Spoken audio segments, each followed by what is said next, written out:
friends. Last math teaching video. All right, so the last concept is adding and subtracting decimal numbers. Now, look up here straight away. When adding and subtracting decimal numbers, you must line up the decimal points. The decimal points have to be in a nice, neat, straight line, just like we learned how to do when we were ordering them from least to greatest. Then you're just going to add like you've been adding since you were in kindergarten, first grade, okay? Adding big numbers, we've been doing this all year. 8 plus 2 is 10, plus that 9 would be 19. Carry the 1.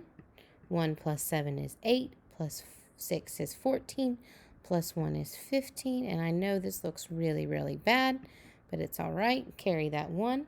1 plus 9 is 10. 10 plus 5 is 15, plus 7 is 22. And then 2 plus 1 is 3. Now, wait a minute. What's missing? That decimal point must be brought straight down and placed exactly in that line, right? 32 and 59 hundredths, right? Make sure the decimal point lines up.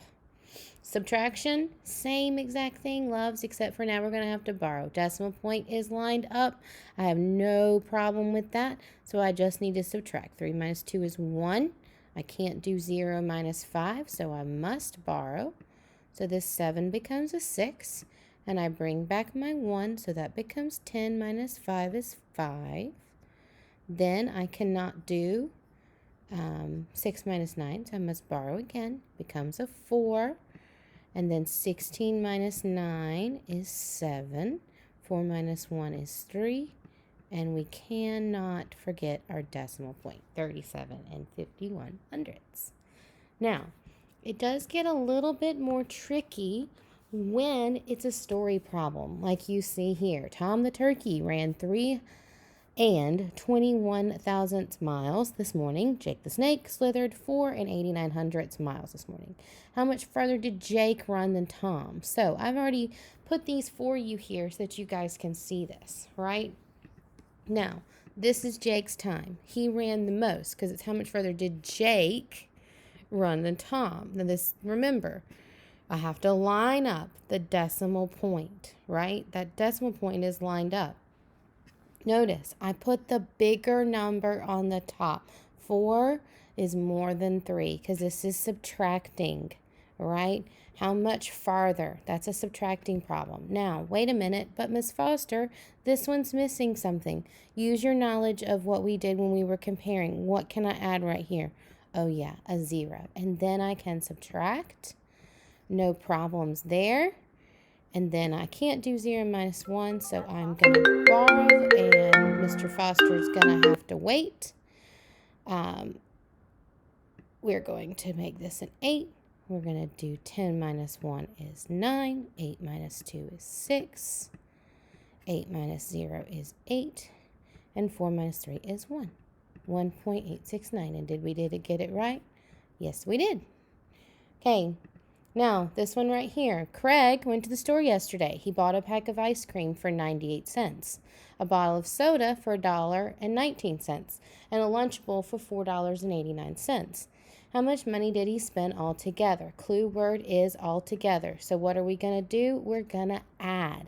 Now, my loves, again, it is super important that the decimal place is lined up. It does not matter. One kafooey, all right, how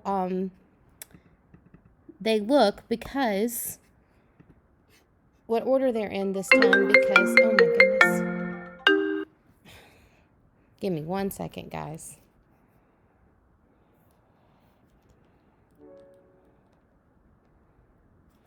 All right, so it doesn't matter if they're in order from least to greatest this time, because it's how much money did he spend altogether. We're adding, and adding it does not matter. Hopefully those interruptions with those phone calls didn't mess with you guys too much. So you would add all of that up, and just for time's sake, I'm going to go ahead and give that answer $7.06. We would just add it up like we always do once the decimal points are nice and lined up. On Saturday, 2.3 inches of snow fell. On Monday, 3 and 2 hundredths inches of snow fell. And on Tuesday, 1 45 thousandths inches of snow fell. How many total inches of snow fell during those 3 days? So total, what's the clue word total mean to do? Add. We're going to add again. So I need to take my 2.3. I need to take my 3.02, lining up that decimal place, and my 1.045. Now again, you might be saying, but Miss Foster, there's no zeros, there's not the same place, but again, what can I do? I can put the zeros in there, and then I can add it all up, no problem, and then we could add, and our answer would be, again, 6 and 365 thousandths inches of snow. Okay, so when you're doing those, make sure you line up the decimal points. Add zeros when you don't have it. If you're feeling confused on this, make sure that you send me some questions. You send some for some extra help. Make sure you're lining up the decimal point. Add in zeros. All right, friends, this is the last of our math videos, so make sure you watch these, rewatch them if you need to, watch what I've done, send me questions.